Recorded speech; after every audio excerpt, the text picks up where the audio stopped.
Hey, siapa yang bilang future perfect tense itu susah? Yuk tonton videoku, dijamin dalam waktu kurang dari 10 menit kalian akan paham apa yang dimaksud dengan future perfect tense. So, tunggu apa lagi? Check it out! Hal yang penting selain mengenal pola dari grammar itu atau dari tenses itu adalah mengetahui terlebih dahulu apa sih kegunaannya, begitu ya. Nah, di sini sudah aku rangkumkan dua kegunaan utama dari future perfect tense. Yang pertama, to talk about a completed action in the future. Artinya untuk memberitahukan tentang sebuah tindakan atau kegiatan yang nantinya akan sudah selesai di masa depan. Sedangkan kegunaan kedua adalah to say how long an action will continue in the future. Untuk memberitahukan berapa lama sih suatu tindakan atau event akan berlangsung di masa depan. Oke ya, di sini ada dua contoh kalimat yang menjelaskan fungsi pertama dan fungsi kedua. Ya, yuk langsung aja kita simak ya. Kalimat pertama, I will have finished my project before lunch tomorrow. Proyek saya akan sudah selesai sebelum makan siang besok. Ya, jadi anggaplah di sini saya bekerja di suatu perusahaan, saya mengerjakan suatu proyek dan saya sudah bisa memperkirakan kapan proyek saya akan selesai, begitu ya. Jadi, proyek saya akan sudah selesai sebelum makan siang besok, gitu ya. Karena kita tahu mungkin progresnya sudah lebih dari 90%. Gitu ya. Nah, untuk contoh kedua adalah I will have worked for 12 hours by 5 p.m. today. Tepat pukul 5 sore nanti, saya akan sudah bekerja selama 12 jam. Nah ya, ini misalkan kita bekerja di suatu perusahaan dan kita tahu kan ya, working hours kita setiap harinya itu berapa jam. Jadi kita bisa memperkirakan, oh nantinya tepat pukul 5 sore, begitu ya. Misalnya sekarang siang ya, oh nantinya tepat pukul 5 sore saya akan sudah bekerja selama 12 jam. Oke, aku harap kalian sekarang lebih paham apa sih kegunaan dari future perfect tense sehingga kalian tahu kapan kalian harus menggunakannya. Untuk memberikan suatu penjelasan yang lebih jelas, di sini aku sudah menyediakan suatu timeline atau lini masa untuk memperjelas kegunaan dari future perfect tense, begitu ya. Jadi future perfect tense digunakan untuk memberitahukan suatu kegiatan yang terjadi di masa depan, begitu ya. Sehingga saat pola ini digunakan, entah secara tertulis atau lisan, dia akan menyatakan bahwa di waktu ini aktivitasnya akan sudah selesai.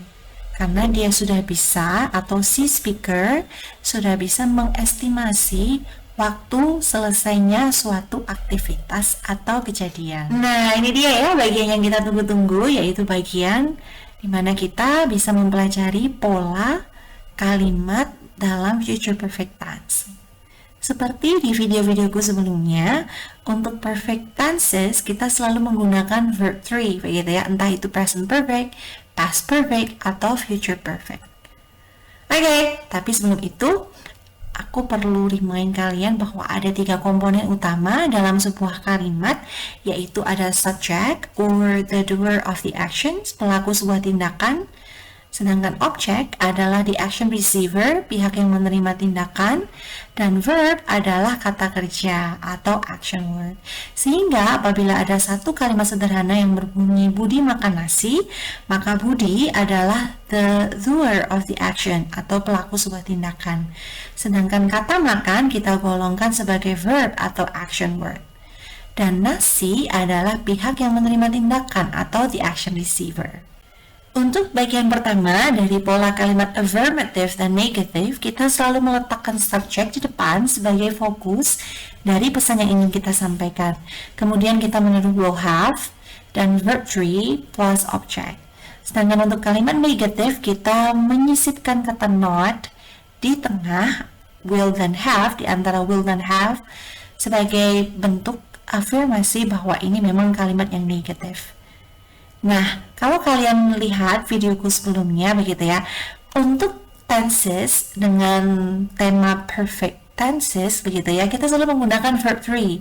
Contohnya, present perfect, past perfect, dan ini sendiri future perfect. Begitu ya. Nah, untuk kalimat interrogative kita menaruh will di depan, subject, have, verb 3, dan object.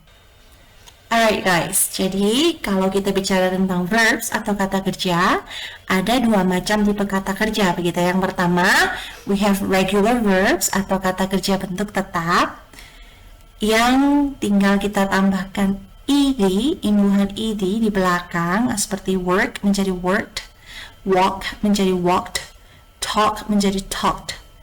Gitu ya. Nah, untuk kata kerja yang memiliki akhiran y, kita tinggal replace y and change it into ied. Study, studied, carry, carried, marry, married. Ya, seperti itu. Nah, untuk tipe kata kerja yang kedua adalah irregular verbs atau kata kerja bentuk tidak tetap. Kata kerja bentuk tidak tetap pada dasarnya adalah kata kerja yang pola perubahannya tidak bisa kita lacak karena mereka semuanya berbeda ya. They're all different. So, we need to memorize them. Kita perlu mengingat mereka, kita perlu sering menggunakan kata kerja ini ketika kita berbicara atau menulis sehingga lambat laun kita akan aware tentang pola perubahan dari irregular verbs ini. Oke ya, ini dia listnya. Kalian bisa Google search sendiri juga, begitu ya, untuk list-list yang lebih lengkap. Alright, nah di sini aku sediakan 3 macam contoh, begitu ya, untuk kalimat dengan pola future perfect tense. Yang pertama, pola kalimat affirmative atau positive. Kita menggunakan berbagai macam subjek dan semuanya sama persis, begitu ya. Kita menggunakan will have dan verb 3 dari leave yaitu left. I will have left the house by 3 p.m. today. Nantinya saya akan sudah meninggalkan rumah pada jam 3 sore. Jadi ketika kalian datang ke rumah jam 4, maka tidak akan ada saya di rumah tersebut karena nantinya jam 3 saya akan sudah pergi. Nah, untuk kalimat negatif sendiri, kita tinggal menambahkan not, will not menjadi won't. I won't have left the house by 3 p.m. today. Atau kalimat interrogative, will I have left the house by 3 p.m. Dan selanjutnya, dan kalian bisa screenshot juga cermati. Tada, sekarang waktunya kita untuk latihan, begitu ya. Seperti biasa, aku sudah sediakan 2 kalimat. Ini kalimat pertama dan nanti ada kalimat kedua, begitu ya. I need your help to change this sentence with the correct form of future perfect tense. Jadi tolong dirubah menjadi kalimat dengan pola future perfect tense. Ray report the event by 9 p.m. today. Ray melaporkan kejadian ini pada jam 9 malam nanti, gitu ya. Jadi kalian akan ubah sehingga artinya menjadi Ray nantinya akan sudah melaporkan event ini pada jam 9 malam nanti. Jadi kalau kalian cek nonton TV jam 10, kalian sudah bisa menemukan report dari kejadian ini. Ya, yuk dicoba. Oke ya, buat kalian yang jawabannya seperti ini, congrats, kalian benar, begitu ya. Jadi jawabannya Ray will have reported the event by 9 p.m. today. Atau negatifnya menjadi Ray won't have reported. Interrogative, will Ray have reported the event by 9 p.m. today? Next, ada kalimat yang kedua yaitu it get colder by May. Di tempat ini nantinya akan menjadi dingin pada bulan Mei. Kita akan ubah artinya dengan pola future perfect sehingga artinya akan berubah menjadi di tempat ini nantinya akan sudah menjadi lebih dingin di bulan Mei. Nah ya, ayo dicoba ya. Tadi yang sudah latihan di nomor pertama, I hope you do it in a better way for this number. Tada, ini dia ya jawabannya ya. Silahkan kalian cermati, it will have gotten colder by May. Untuk negative tinggal tambahkan not, insert not, between will and have. And then interrogative, we'll just have to write will in the front and then add the subject, add the have, and verb 3, colder by May.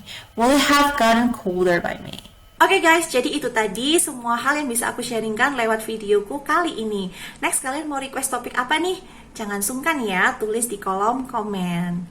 So I think that's it. Thank you very much for watching. Jangan lupa dibantu like, comment, subscribe, and share. Siapa tahu teman-teman kalian di luar sana ada yang membutuhkan video ini.